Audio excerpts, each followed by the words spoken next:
Tu penses que certains aliments t'aident à perdre du poids alors que c'est tout l'inverse, c'est à cause d'eux que tu n'y arrives pas. Dans cette vidéo, je te montre les 10 aliments que j'ai retirés de mon alimentation et ce que les études disent vraiment dessus, loin des slogans marketing. Je suis Clément, coach sportif spécialisé dans la perte de poids des femmes, plus de 200 femmes accompagnées. Et si tu me suis depuis ma vidéo sur le métabolisme bloqué ou sur le gras du ventre, tu sais que je ne parle jamais de régime, jamais de privation. Mais il y a des aliments que j'ai simplement arrêtés pas parce que c'est interdit, mais parce que j'ai compris ce qu'il faisait vraiment. Alors voilà le top 10. Pour chaque aliment, je t'explique pourquoi il bloque ta perte de gras et je te donne à chaque fois une alternative simple. L'idée, ce n'est pas d'interdire des aliments, ce n'est pas de te faire peur, c'est te donner l'information que personne ne t'a donnée. Le numéro 1, c'est les jus de fruits, même sans sucre ajouté, qui sont parfois conseillés même dans les régimes. Tu n'as pas les fibres du fruit, ce qui est le plus intéressant avec les vitamines. Si tu le fais maison, tu as quelques vitamines en bouteille, même plus vraiment. Et donc, même si c'est 100% pur jus, c'est juste du sucre liquide sans fibres.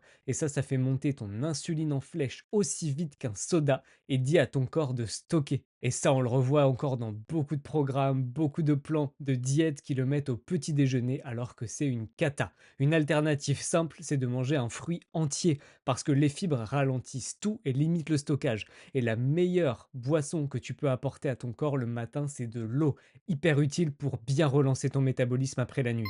Aliment numéro 2, c'est les yaourts 0% et même les yaourts 0% aux fruits, également conseillés par les régimes. Dedans, il y a zéro gras et donc zéro bon gras. Derrière, ça conduit à zéro satiété, plus bien souvent du sucre ajouté ou des édulcorants pour compenser le goût.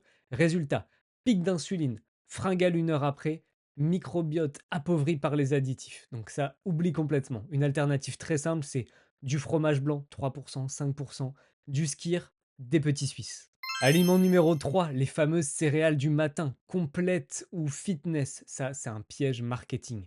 Même celles qui sont estampillées healthy ou fitness, elles contiennent souvent 25 à 35% de sucre. C'est énorme. Et si tu mets ça dans ton premier repas de la journée, et bah boum, premier pic d'insuline, ton corps démarre dès le matin en mode stockage. Une alternative simple, c'est des flocons d'avoine nature avec des protéines, par exemple du fromage blanc. Alors si tu fais les trois, un petit déj avec céréales, yaourt, jus de fruits, là tu plombes complètement ton début de journée. Déjà en termes de calories, en termes de sucre et en termes d'énergie parce que tu vas avoir faim 2 heures après et une baisse d'énergie. Donc oublie ce petit déj. Et puis envoie cette vidéo à quelqu'un qui prend ses aliments au petit déj pour l'aider à comprendre ça. Numéro 4, c'est les huiles végétales raffinées. Tournesol, maïs, etc. C'est des huiles qui sont riches en oméga 6, donc pro-inflammatoires. Si tu as vu ma dernière vidéo, on en a parlé et pourquoi c'est mauvais pour ton corps. Et à grande échelle, ça va alimenter l'inflammation chronique de ton corps. Donc privilégie plutôt de l'huile d'olive extra vierge en faisant attention à la qualité de celle-ci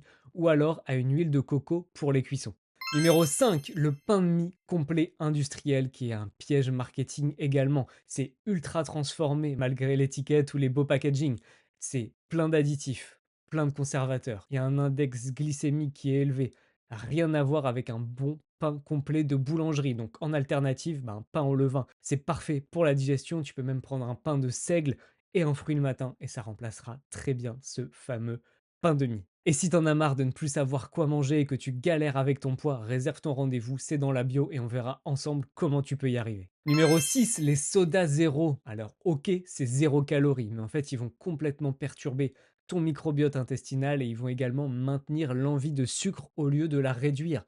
Et il y a plusieurs études qui montrent un lien entre prise de poids à long terme et les sodas zéro. Comme alternative, habitue ton palais progressivement à moins de sucre parce que le sucre appelle le sucre. Plus tu vas en manger, plus tu auras envie d'en manger, moins tu vas en manger et moins tu auras envie d'en manger et d'en boire également. Donc tu peux remplacer par du sirop à l'eau. En plus, tu as plein de goûts différents et tu peux diminuer petit à petit la quantité de sirop jusqu'à réussir à t'en passer. Numéro 7, les barres céréales de sport ou minceur. Ça, c'est pareil, c'est une cata. C'est plein de sucre, c'est plein d'huile raffinée, des protéines de mauvaise qualité et c'est souvent une mauvaise confiserie habillée en produits fitness ou sport.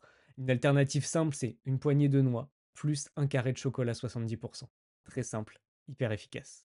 Numéro 8, la charcuterie allégée. Alors oui, il y a moins de gras, mais c'est bourré de nitrites, bourré d'additifs, bourré de sel. Ça va faire de l'inflammation, c'est mauvais pour ton microbiote et le allégé ne compensera pas le reste. Donc une alternative simple, un bon jambon blanc de qualité, sans nitrite ou même des œufs ou même du thon pour des bonnes protéines. Numéro 9, les soupes en briques industrielles qui sont même parfois conseillées. Elles sont soi-disant légères mais souvent ultra salées, sans fibres réelles, elles rassasient pas vraiment et ça va déséquilibrer ta rétention d'eau.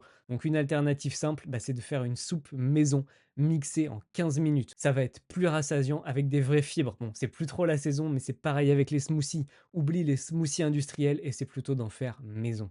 Et puis numéro 10 pour finir, c'est le beurre allégé ou les margarines. Elles contiennent souvent des graisses partiellement hydrogénées et ça on sait que c'est hyper mauvais, c'est les pires pour l'inflammation. Et le beurre allégé, il est tellement transformé que ça perd tout intérêt. Donc en alternative, tout simplement un vrai beurre, un bon beurre que tu peux même prendre chez le fromager en petite quantité ou alors pour les bons lipides, de l'huile d'olive ou de l'avocat. Voilà pour le top 10, il pourrait y en avoir encore beaucoup d'autres. Ce que j'essaie de te montrer avec cette liste, c'est pas de te faire culpabiliser si tu as mangé tout ça jusqu'à maintenant. C'est normal, c'est même parfois ce qu'on t'a dit de manger. Le problème, en fait, c'est l'industrie alimentaire, pas toi. Maintenant, tu sais. Et maintenant, tu peux choisir autrement, sans régime, sans privation, juste avec de meilleures infos. Le but, c'est pas de s'interdire des aliments, c'est plutôt de faire les meilleurs choix pour toi, pour ta perte de poids et pour ta santé. Et si tu veux qu'on construise ensemble une alimentation adaptée à ta vie, pas un régime, pas une liste d'interdits, juste ce qui marche pour toi, j'ai quelques créneaux disponibles pour un appel gratuit de 30 minutes. Le lien est dans la description, ça t'engage à rien et ça peut débloquer ta perte de poids. N'hésite pas et n'oublie pas de passer à l'action parce que chaque petit pas te rapproche de tes objectifs et on se dit à très vite pour une nouvelle vidéo.